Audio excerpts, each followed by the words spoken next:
로마서 말씀을 우리가 계속 지금 함께 나누고 있습니다. 로마서는 교리와 삶, 믿음과 실천을 균형 있게 다루고 있습니다. 로마서를 통해서 우리는 우리 인간이 얼마나 하나님 앞에 큰 죄인인지, 용서받을 수 없는 죄인인지를 깨닫게 됩니다. 하나님의 은혜가 없었다면 우리는 도저히 구원받을 수도 없고 하나님의 자녀가 될 수도 없으며 영원한 생명을 얻을 수도 없는 존재였습니다. 그런데 이런 죄인이 하나님의 큰 사랑을 받아서 예수 그리스도의 피로 구원을 받았습니다. 의롭다함을 받았습니다. 죄 용서함을 받았습니다. 하나님의 자녀가 되었습니다. 하나님 나라의 상속자가 되었습니다. 이 은혜가 얼마나 큰 은혜입니까?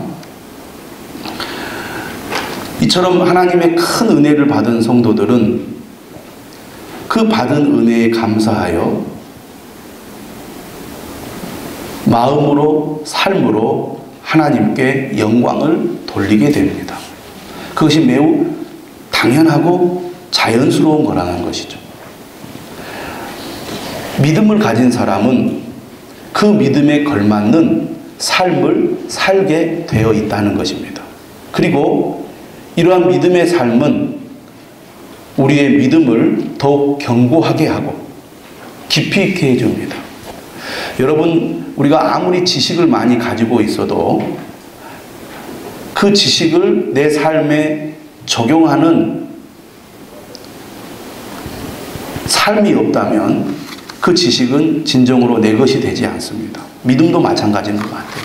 하나님이 어떤 분이신지, 또 하나님이 내게 주신 은혜가 무엇인지, 또 하나님께서 나를 어떤 사람으로 세워주셨는지를 그저 이론으로만 알면 우리의 믿음이 성장하고 성숙해지고 깊어지지 않습니다. 그런데 하나님의 말씀을 내 것으로 삼아서 그 말씀을 삶에 적용하고 실천하면 내 믿음이 깊이 뿌리를 내려서 성장하고 성숙하게 된다는 것입니다.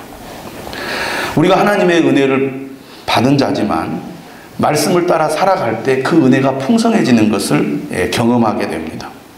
그런 의미에서 사도 바울은 믿음에 대해서 강조하면서 믿음에 걸맞는 삶이 중요하다는 것을 우리에게 잘 가르쳐주고 있습니다. 로마서 12장 이하의 말씀은 참된 믿음의 삶이 무엇인지에 대해서, 그리스도인은 어떤 삶을 살아야 하는지에 대해서 잘 가르쳐주고 있습니다. 로마서 12장 1절은 가장 핵심적인 말을 하고 있습니다. 참된 믿음의 삶이란 어떤 삶인가? 우리의 몸을 하나님이 기뻐하시는 거룩한 산제물로 드리는 것이다. 은혜 받은 성도가, 믿음을 가진 성도가 어떻게 살아야 진정으로 믿는 사람이라고 할 수 있느냐? 우리의 몸을 하나님이 기뻐하시는 거룩한 산제물로 드리는 것이다. 12장 1절의 말씀입니다. 제물이란 무엇입니까? 제물이란 바로 희생하는 것이죠. 죽여서 바치는 것이 제물입니다. 우리 몸을 거룩한 산제물로 드리라는 것은 우리가 진정으로 믿음으로 살아가려면 내가 죽어야 한다는 것이죠. 내가 제물이 될 때 진정으로 믿음의 삶을 살아갈 수가 있다는 얘기입니다. 예수님께서도 뭐라고 말씀하셨습니까? 나를 따르려거든 자기를 부인하고 날마다 제 십자가를 지고 나를 따르라. 내가 죽어야 한다는 것이죠. 내가 죽을 때 믿음의 꽃이 피고 열매를 맺을 수 있다는 겁니다. 믿음의 복을 누릴 수 있다는 것이죠. 사도 바울도 무슨 얘기를 했습니까? 갈라디아서 2장 20절에서 내가 그리스도와 함께 십자가에 못 박혔나니 그런즉 이제는 내가 사는 것이 아니요. 무슨 얘기입니까? 나는 죽었다는 것입니다. 내가 죽어야 내 안에 계신 주님이 나를 주장하시고 나를 인도하시고 나를 축복하신다는 것입니다.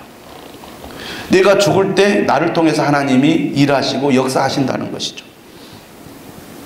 고린도전서 15장 31절에서 사도 바울은 이렇게 말합니다. 나는 날마다 죽노라. 한번 따라서 하겠습니다. 나는 날마다 죽노라. 내가 죽어야 산다는 것이죠. 신앙생활은 곧 내가 하나님 앞에 제물이 되는 것입니다. 오늘 본문 앞에 2절에 이렇게 말씀하고 있습니다. 너희는 이 세대를 본받지 말고 오직 마음을 새롭게 함으로 변화를 받아 하나님의 선하시고 기뻐하시고 온전하신 뜻이 무엇인지 분별하도록 하라. 우리가 우리의 몸을 거룩한 산제물로 하나님께 드리려면 먼저는 이 세대를 본받지 말아야 한다고 가르쳐주고 있습니다. 그리고 오직 마음을 새롭게 함으로 변화를 받아서 하나님의 선하시고 기뻐하시고 온전하신 뜻이 무엇인지 분별해야 된다고 가르쳐주고 있습니다. 우리가 우리의 몸을 하나님이 기뻐하시는 거룩한 산제물로 드리는데 방해가 되는 것이 이 세대입니다. 그렇기 때문에 이 세대를 본받지 말라고 말씀하고 있고, 우리의 몸을 하나님이 기뻐하시는 거룩한 산제물로 드리기 위해서는 하나님의 뜻이 무엇인지 우리가 알아야 한다는 것이죠. 오늘 우리가 읽은 3절에서 13절의 말씀은 먼저 우리가 따라야 할 하나님의 뜻에 대해서 말씀하고 있습니다. 하나님의 뜻이 뭐냐? 교회 공동체를 위하여 사랑의 제물이 되라는 것입니다.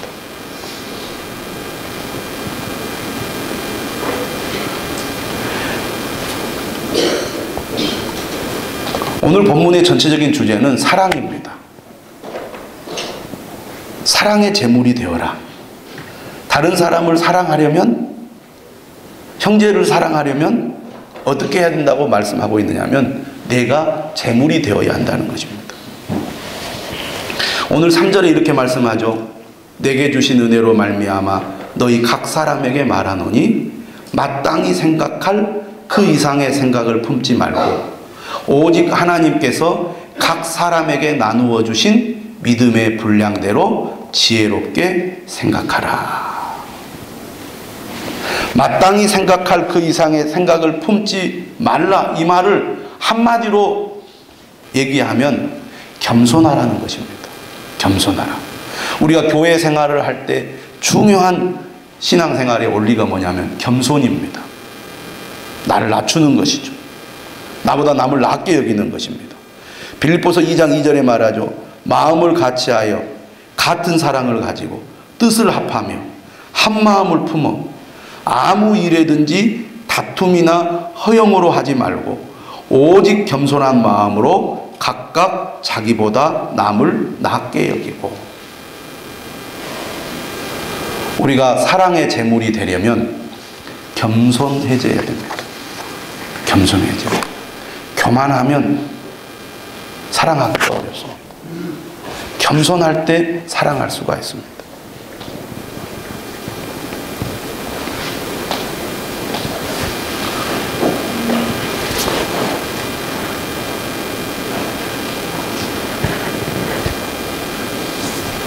오늘 말씀을 보면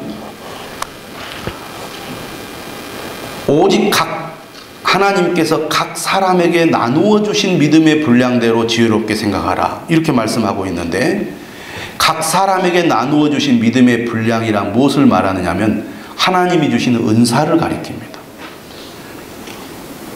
본문 6절에 보면 우리에게 주신 은혜대로 받은 은사가 각각 다르다고 말씀하고 있습니다. 애언의 은사, 섬기는 은사, 가르치는 은사, 위로하는 은사, 구제하는 은사, 다스리는 은사, 긍휼을 베푸는 은사, 7가지 은사를 로마서 12장은 소개하고 있는데, 하나님께서 각 사람에게 주신 은사가 다르다. 그렇기 때문에 내게 주신 은사를 잘 알아서 그 주신 은사를 가지고 우리가 믿음으로 섬겨야 된다는 것입니다. 내게 주신 은사를 가지고 하나님께 믿음을 가지고 섬기는 것이 우리가 마땅히 해야 될 일이라는 것이죠. 이 말은 무엇을 의미하느냐? 다른 사람이 어떤 은사를 가졌든 우리가 다른 사람에 대해서 간섭을 하거나 판단을 하거나 비판을 하거나 평가하지 말고 내게 주신 은사를 감사함으로 여기고 그 은혜에 감사하여 최선을 다해서 섬겨야 된다. 그러려면 우리가 겸손한 마음으로 내게 주신 은혜에 감사하고 다른 사람이 받은 은사에 대해서 왈가왈부해서는 안 된다는 얘기입니다.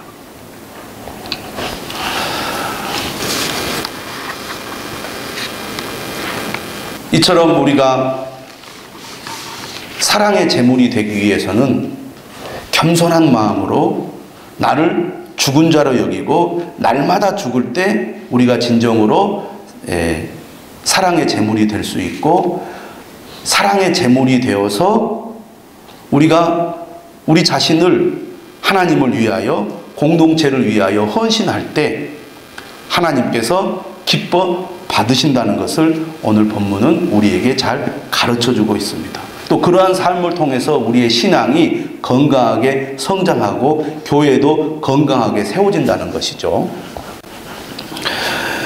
4절은 이렇게 말합니다. 우리가 한 몸에 많은 지체를 가졌으나 모든 지체가 같은 기능을 가진 것이 아니니. 여러분, 우리는 다 몸을 가지고 있죠. 한 몸입니다.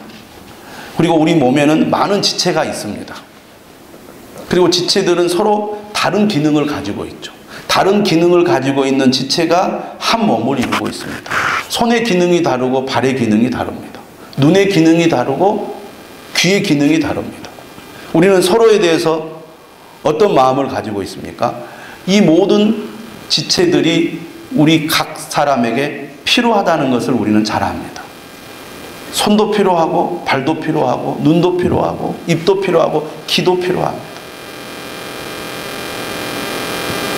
우리가 많은 지체를 가지고 있는 하나의 몸인 것처럼 교회 공동체도 다양한 사람들이 모여서 하나를 이루고 있는 공동체라는 것이 오늘 본문 5절의 말씀입니다. 자, 5절의 말씀을 한번 같이 읽어보겠습니다. 시작.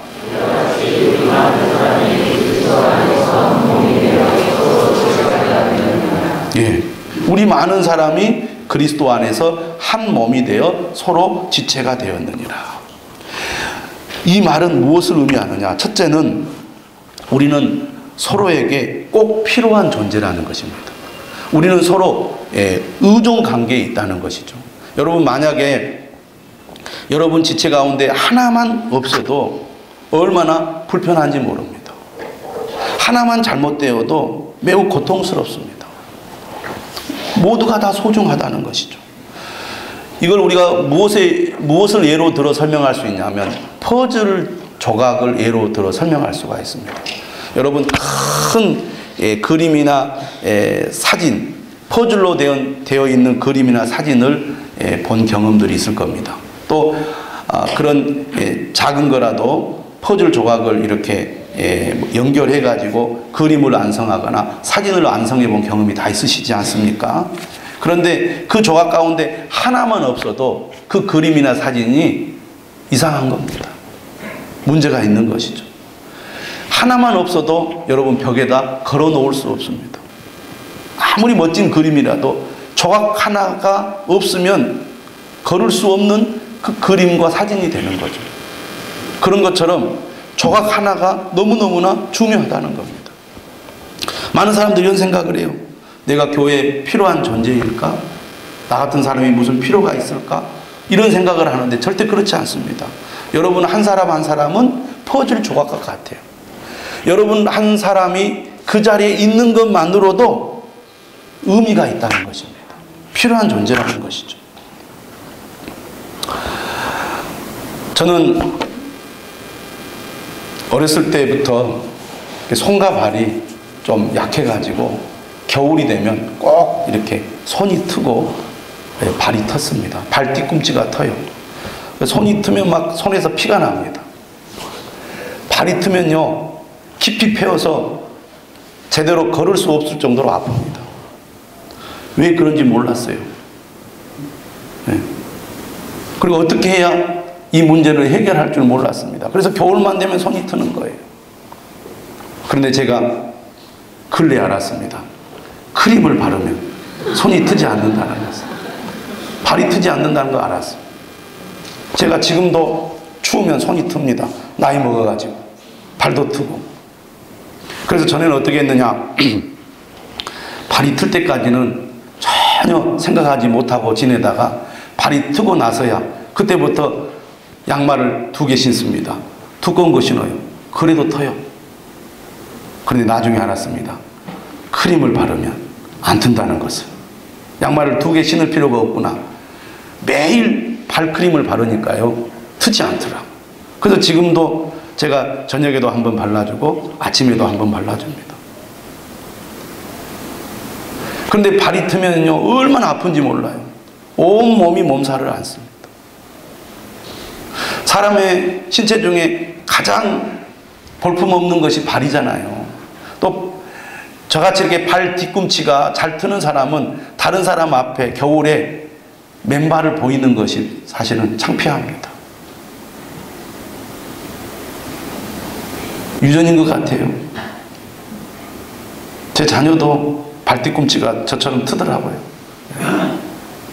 어쩔 수가 없어요. 연약한 곳을 정말 정성을 들여서 관리해 주는 것, 그것밖에 없어요. 발이 아프면 온몸이 몸살을 앓습니다. 제가 살이 쪄가지고요 발 뒤꿈치 크림 바르는 것도 쉽지 않습니다. 그러나 아프지 않게 해서 발라줍니다. 그래서 금년 겨울에는 아직 한 번도 트지 않았습니다. 비록 제 발 뒤꿈치가 거칠지만 정성을 다해서 발라줄수록 매끄러워지는 것 같아요. 이처럼 우리가 한 몸을 이룬 지체라는 것은 서로에게 꼭 필요한 존재입니다. 그리고 우리는 서로 의존하고 있습니다. 여러분, 우리가 서로 잘 몰라도 함께 예배를 드리고 함께 하나님을 찬양하고 함께 기도하는 것으로 서로에게 힘이 되고 위로가 됩니다. 나 같은 사람이 이 교회에서 무슨 필요가 있을까? 절대 그렇지 않습니다. 그저 조용히 예배를 드리러 나오는 것만으로도 여러분들은 교회 공동체에 큰 일을 하고 있는 것입니다.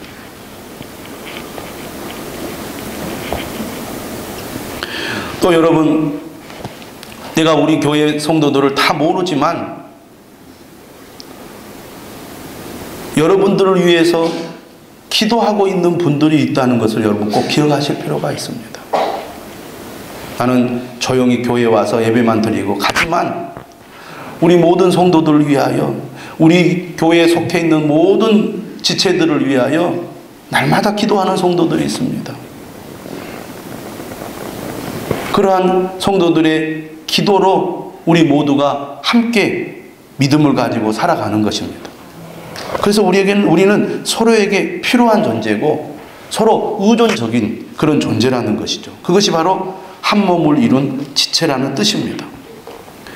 5절의 말씀은 나를 향하여는 어떤 메시지를 주고 있습니까? 우리는 교회 공동체의 사역에 동참해야 할 책임이 있다는 것입니다. 여러분, 손이 손의 역할을 하지 않고 발이 발의 역할을 하지 않는다면 그 몸은 건강한 몸이 될 수가 없습니다. 손은 손으로서 역할을 할수록 손이 더 발달합니다. 손의 기능이. 발은 발의 역할을 더 감당할수록 발의 기능이 발달해요. 여러분들이 믿음 생활을 더 왕성하게 하나님이 주신 은혜를 따라 기쁨으로 하기를 원한다면 하나님이 내게 주신 은사를 따라서 교회 공동체의 사역에 참여해 보십시오. 그러면 여러분의 믿음이 더 견고해지고 더 풍성해질 것입니다. 그것이 오늘 로마서 12장을 통해서 우리에게 주신 하나님의 말씀입니다. 그런데 내가 참여하려고 하면 어떻게 해야 됩니까? 참여하려고 하면 내가 죽어야 되는 거예요. 제물이 되어야 한다는 겁니다. 내가 죽으면 할 수 있어요. 남을 의식하고 남이 어떻게 볼까 이런 걸 생각하면 못합니다. 재물은 죽는 거죠. 재물은 말이 없는 것입니다. 내가 죽으면 할 수 있습니다. 타인을 향하여는 무엇을 우리에게 말해주고 있습니까? 한 몸을 이룬 지체가 말해주는 메시지는 6절입니다. 우리에게 주신 은혜대로 받은 은사가 각각 다르니, 각각 다르다는 것입니다. 타인을 향하여 주시는 오늘 본문의 메시지는 다르다는 것을 인정하라는 것입니다. 다르다는 것을 존중하라는 것입니다. 다르다는 것을 감사하라는 것입니다. 다른 것을 보고 비판하지 말라는 것입니다.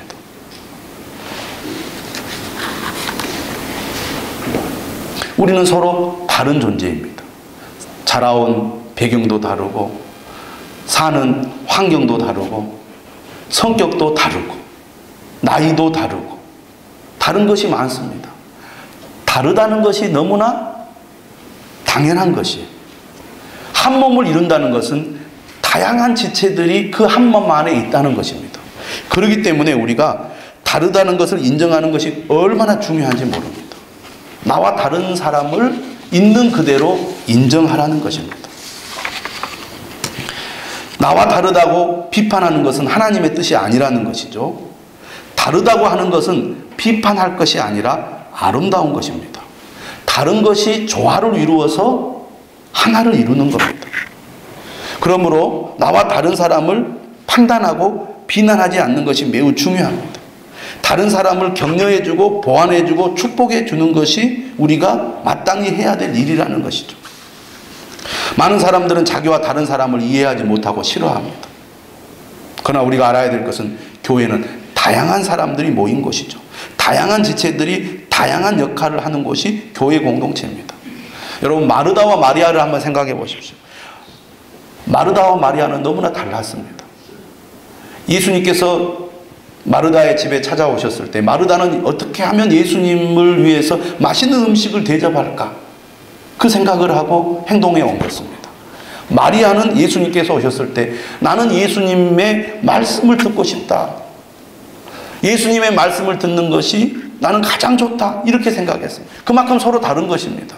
예수님을 맞이했을 때 반응이 서로 달랐어요. 그런데 마르다는 이렇게 다르다는 것을 인정하지 않고 다르다는 것을 못마땅하게 여겼어요. 왜 나와 다른가 그 말이에요. 왜 나처럼 마리아는 예수님이 오셨는데 맛있는 음식을 준비하지 않지? 맛있는 음식을 준비하기 위해서 왜 나를 도와주지 않지? 왜 나와 다른 사람을 나와 똑같이 맞추려고 하니까 갈등이 일어난 거예요. 그래서 마리아, 그 사랑하는 동생 마리아가 그 순간 꼴보기 싫은 겁니다. 그리고 그가 예수님 옆에 있었다는 이유만으로 예수님까지 마음에 들지 않은 거예요. 예수님을 위해서 음식을 준비했던 마르다가 오히려 예수님을 원망하는 일까지 하게 되는 것입니다. 여러분, 다르다는 것을 인정하는 것이 얼마나 중요한지 모릅니다. 부부간에도요, 얼마나 서로 다릅니까? 결혼하기까지 전혀 다른 배경에서 살아왔습니다. 그 사람이 함께 만나서 한 가정을 이룬 것입니다. 당연히 다를 수밖에 없죠. 다르기 때문에 갈등이 생기는 겁니다. 그런데 이 갈등을 넘어서서 서로 하나가 되기 위해서는 무엇이 필요합니까? 우리는 서로 다르다는 것을 인정해야 돼요. 그러면 편한 거예요.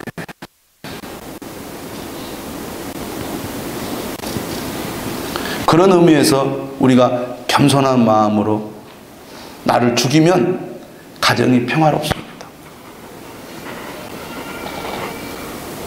교회에서도 마찬가지죠. 여러분, 성격이 활달한 사람은 내성적이고 조용한 사람을 이해를 잘못합니다.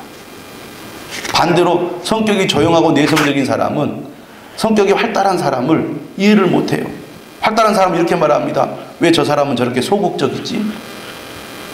왜 저렇게 교회 일에 무관심하지? 이렇게 말합니다.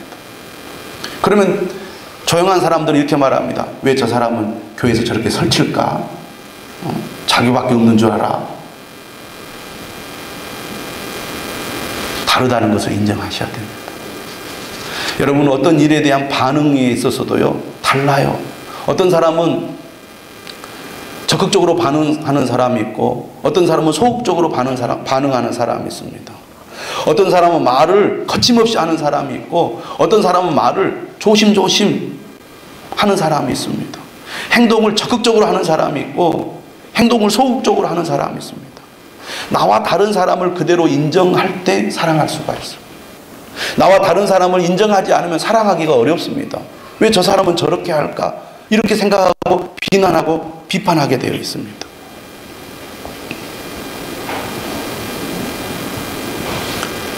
여러분, 나와 다른 사람을 있는 그대로 인정해 주시기를 바랍니다. 열심히 교회 봉사를 하는 사람도 있고 그렇지 않은 사람도 있어요. 그러면 교회는 열심히 봉사하는 사람만 필요한가? 절대 그렇지 않습니다. 모두가 다 필요해요. 모두가 다 소중해요. 모두가 다 가치가 있어요. 모두가 다 나름대로 서로에게 선한 영향을 줍니다. 나와 똑같은 방식으로 반응하지 않는다고 상대방에 대해서 섭섭해하거나 서운해하거나 원망하거나 불평하거나 미워하지 마십시오. 그 사람을 있는 그대로 인정해주고 나와 다르다는 것을 인정하면 그 누구든지 우리가 사랑할 수가 있습니다. 사랑의 제물이 되어야 한다는 것이 오늘 하나님께서 우리에게 주시는 말씀입니다. 에베소서 4장 2절과 3절은 이렇게 말합니다. 모든 겸손과 온유로 하고 오래 참음으로 사랑 가운데서 서로 용납하고 평안에 매는 줄로 성령이 하나 되게 하신 것을 힘써 지키라. 성령이 하나 되게 하신 것은 무엇을 말합니까? 우리가 예수 그리스도를 믿음으로 전혀 다른 사람들이 모여서 하나의 공동체를 이루었다는 것을 말합니다. 우리가 예수 그리스도를 믿기 때문에 이렇게 함께 모여서 예배를 드리고 함께 신앙생활을 합니다. 이렇게 우리가 그리스도 안에서 하나가 되게 해주셨으면 그 하나됨을 잘 지켜야 되잖아요. 그런데 하나됨을 잘 지키려면 어떻게 해야 되느냐? 다르다는 것을 인정해야 됩니다. 다르다는 것을 인정해주면 하나가 될 수가 있어요. 그래서 다르다는 것을 인정하는 사람은 어떤 사람입니까? 겸손한 사람이죠. 왜 너는 나처럼 못해? 교만한 사람입니다. 나와 다르다 인정하는 사람은 겸손한 사람이죠. 나와 다름을 인정하는 사람은 화를 내지 않습니다. 불평하지 않습니다. 부드럽고 친절하고 따뜻합니다. 그게 온유한 사람이죠. 그리고 나와 다른 사람이 나와 보폭을 맞추지 못한 것에 대해서 막 성급하게 행동하지 않습니다. 기다려줍니다. 그게 바로 오래 참음이죠. 그리고 다른 사람이 잘못한 행동을 했을 때도 그럴 수밖에 없는 그 사람만의 사연이 있다는 것을 이해해 주는 것. 이게 용납이라는 겁니다. 다른 것을 인정하면 다 감싸 안을 수 있습니다. 부부간에도 마찬가지죠. 여러분, 우리가 함께 살면 반드시 다른 것 때문에 갈등이 일어납니다. 갈등이 일어났을 때 우리가 하나 되고 또 잘 살려면 반드시 조정이 필요해요. 조정이 필요해요. 다르다는 것을 인정해야 가능한 것입니다. 부부간에 서로 으르렁거리는 것은 어찌 보면 당연한 것일 수 있습니다. 다르다는 것을 인정하고 내가 죽으면 가정에 평화가 생깁니다. 교회도 마찬가지죠. 성도들이 함께 신앙생활하기 때문에 함께 만나서 교제하고 함께 만나서 예배하고 함께 만나서 봉사를 하기 때문에 갈등이 일어나는 거예요. 어떻게 교회가 서로 갈등을 일으킵니까? 왜 서로 싸웁니까? 부부관계가 똑같은 거예요. 그게 정상이고 자연스러운 겁니다. 근데 그것을 넘어서서 우리가 계속 하나를 이루기 위해서는 내가 사랑의 제물이 되어야 돼요. 다르다는 것을 인정해 줘야 됩니다. 그러면 싸울 일이 없어요. 왜 내가 원하는 대로 하지 않느냐고 요구하니까 부부간에 계속 힘든 거예요. 그런데요, 나와 다르다는 것을 인정하면요, 훨씬 마음이 편해집니다. 내가 아내보다 잘한 것이 아무것도 없다, 이렇게 생각하면요, 아내에게 화낼 일이 별로 없더라고요. 제가 결혼 초기에는 정말 화를 많이 냈습니다. 옷을 탁 집어던지면서 집구석이 뭐자 그럴 때도 있었는데요. 지금은요, 내가 잘한 것이 아무것도 없는데 큰 소리 칠 것이 없다. 저는 지금 거의 잔소리 잘 안 합니다, 집에 가면. 그리고 화를 거의 내지 않습니다. 무조건 인정해 줍니다. 그냥 나와 다르다는 것을 인정해 주니까 편해요. 화낼 일이 없어요. 교회도 마찬가지입니다. 여러분, 목회자라는 것은요, 어떤 사람과 같으냐? 지휘자와 같아요. 성가대 지휘자. 지휘자는요, 누가 음정이 틀리면 금방 알아냅니다. 집사님 틀렸습니다. 소리가 너무 큽니다. 박자가 틀렸습니다. 음정이 틀렸습니다. 다 집어내요. 그래서 조금만 틀리면 거슬리게 되어 있습니다. 목회자가 바로 그런 위치에 있는 거예요. 그런데요, 그러면요, 목회가 불행해요. 화날 때가 많아요. 그런데요, 다르다는 것을 인정하게 되니까요, 편해요. 마음이 편해. 행복한 것 같아요. 저는 여러분들이 다르다는 것을 인정하는 사람 되시기를 바랍니다. 가정에서도, 교회에서도. 그러면요, 교회 생활이 행복하고요, 하나님의 은혜가 내 안에서 더 풍성하게 더 임하게 될 줄로 믿습니다. 그러면 우리가 교회 안에서 어떻게 사랑해야 되느냐? 오늘 본문에 보니까 5가지를 얘기하는데, 첫째가 9절입니다. 한번 읽어보겠습니다. 시작. 사랑에는 거짓이 없나니 악을 미워하고 선에 속하라. 우리가 사랑의 제물이 되기 위해서는요, 악을 미워해야 됩니다. 다시 말하면 남을 비난하고 남을 험담하는 그런 일체의 행동을 중단해야 됩니다. 사람들이 모인 곳이라 험담하는 것을 좋아합니다. 사람 남 험담하는 게 참 재밌어요. 아무개 집사님이 이러이러더라.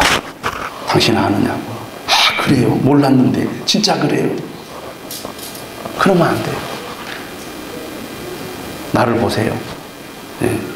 남 험담할 자격이 없는 거예요. 그렇죠? 그래서 누가 아무개가 어떻다 이렇게 험담하면요, 집사님 그만하세요. 네, 그만하십시다. 그렇게 해야 됩니다. 동조하면요, 계속 험담하게 돼 있어요. 그리고 다른 사람에서 부정적인 얘기를 들어보십시오. 그 사람을 볼 때 색안경을 끼고 보게 됩니다. 그러면 우리가 사랑하기가 어렵죠. 그래서 악을 미워하고 선에 속한 사람이 돼야 됩니다. 두 번째 10절입니다. 형제를 사랑하여 서로 우애하고 존경하기를 서로 먼저 하며. 사랑의 제물이 되기 위해서는요, 서로 먼저 하며가 되어야 됩니다. 당신이 나를 사랑하면 나도 사랑하겠다. 부부간에 그것 때문에 서로 사랑이 안 되는 거예요. 네가 나에게 잘해주면 나도 잘해주겠다. 그러니 계속 평행선을 걷게 되죠. 내가 먼저 사랑해야 됩니다. 당신이 사과하면 내가 용서한다. 당신이 잘못했다고 인정하면 나도 화해하겠다. 이렇게 생각하니까 계속 평행선을 가게 되는 것입니다. 내가 먼저 손을 내밀어야 됩니다. 내가 먼저 사랑을 실천해야 됩니다. 여러분, 혹시 교회 안에 불편한 사람이 있습니까? 그를 위해서 여러분 간절히 기도해 주십시오. 오히려 그를 위해서 여러분 사랑을 베푸는 그런 행동을 한번 취해 보시기 바랍니다. 미운 자식 떡 하나 더 준다고, 내가 불편한 사람이 있으면 그를 위해서 기도해 주고 그에게 내가 먼저 다가가서 그에게 사랑을 베푸는 행동을 해 보십시오. 그래야 내가 행복한 거예요. 먼저 해야 됩니다. 먼저. 세 번째, 부지런하여 게으르지 말고 열심을 품고 주를 섬기라. 사랑의 제물이 되려면 부지런해야 됩니다. 다음에 하지, 다음에 하지, 다음에 하지 그러면요 절대로 안 돼요. 생각났을 때, 깨달았을 때 바로 실천해야 됩니다. 여러분 진짜 사랑하면요 사람이 부지런하게 되어 있습니다. 늦게까지 잠자던 사람도 사랑하면요 새벽 일찍 일어나요. 맛있는 것을 만들 줄 모르는 사람도 사랑하는 사람이 생기면 새벽 일찍 일어나서 맛있는 음식을 만드는 거예요. 사랑하면 부지런해지고요. 사랑하려면 부지런한 사람이 돼야 돼요. 네 번째, 소망 중에 즐거워하며 환난 중에 참으며 기도에 항상 힘쓰며. 사랑하는 것은요 쉬운 일이 아닙니다. 사랑한다고 금방 달라지지 않습니다. 여러분 어떤 사람과 내가 좀 불편한 관계에 있습니다. 내가 먼저 손을 내밀어요. 그런데 상대방이 안 받아줍니다. 가정에서도 여러분 하나님 말씀을 깨닫고 그래 내가 먼저 사랑해야지. 그래서 남편에게 정말 내가 정말 그리스도의 사랑으로 열심히 섬기는데 남편은 전혀 달라진 모습을 보이지 않습니다. 더 꼴보기 싫은 행동만 해요. 그럼 내가 괜히 했다 이렇게 생각하고 포기하잖아요. 그러면 부부관계가 달라지지 않습니다. 참고 기다려야 된다는 거죠. 그래서 사랑은요 그 본질이 오래 참는 것입니다. 고린도전서 13장 사랑의 시작이 뭐예요? 사랑은 오래 참고예요. 그리고 그 끝에도 7절에 보면 오래 참는 거라고 나와 있습니다. 견디는 것, 참는 것이라고 말합니다. 사랑의 꽃을 피우려면 반드시 오래 참아야 됩니다. 그러면 꽃이 피고 열매가 맺게 되어 있습니다. 마지막으로 13절 성도들의 쓸 것을 공급하며 손 대접하기를 힘쓰라.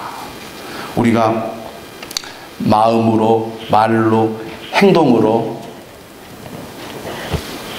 섬기는 것도 중요하지만 결국은 우리가 가지고 있는 물질로 우리가 사랑을 실천하는 것, 이것이 매우 중요하다는 것을 보여주고 있습니다. 여러분 우리가 교회 생활하면서 작은 거라도 내가 맛있는 것을 만들면 내 가까운 셀 가족이나 내 가까운 성도들 또 내가 알고 있는 어려운 성도들에게 나눠주는 것을 즐거워해 보시기 바랍니다. 여러분 사람이요 많이 가지고 많이 먹어서 소유해서 얻는 기쁨도 있지만요 내가 베풀고 나누어져서 얻는 기쁨과 만족이 있습니다. 근데 늘 움켜쥐고 가지기를 좋아하는 사람은요 나누어주고 베풀어주면서 얻는 기쁨이 무엇인지를 잘 몰라요. 근데 사실은 만족과 기쁨은 오히려 내가 움켜쥘 때보다 나누어줄 때 훨씬 더 큽니다. 그 은혜를 알기 때문에 그 기쁨을 알기 때문에 많은 사람들이 베풀고 나누고 헌신하는 것을 좋아하는 것이죠. 또 하나님은 그런 사람들을 축복하십니다. 저는 여러분들이 사랑의 제물이 되어서 가정에서나 교회에서나 사랑을 실천하는 여러분 되시기를 바랍니다. 사랑할 때 내가 행복해지고요. 사랑할 때 공동체가 행복해지고 사랑할 때 다른 사람이 변합니다. 사랑만이 사람을 변화시킬 수가 있어요. 여러분 아무리 여러분이 하나님의 말씀으로 이렇게 살아야 합니다. 이것이 하나님의 뜻입니다. 라고 말을 해도 사람이 변하지 않습니다. 절대로 안 변해요. 사랑할 때 사람은 변하는 것입니다. 사랑을 줄 때 변화가 일어나는 거예요. 사랑할 때 하나님을 사람은 경험하게 되는 것입니다. 사랑하는 여러분, 여러분의 몸을 하나님이 기뻐하시는 거룩한 산 제물로 드리시기를 바랍니다. 교회 공동체를 위하여 사랑의 제물이 되시기를 주님의 이름으로 축원합니다. 찬송하겠습니다.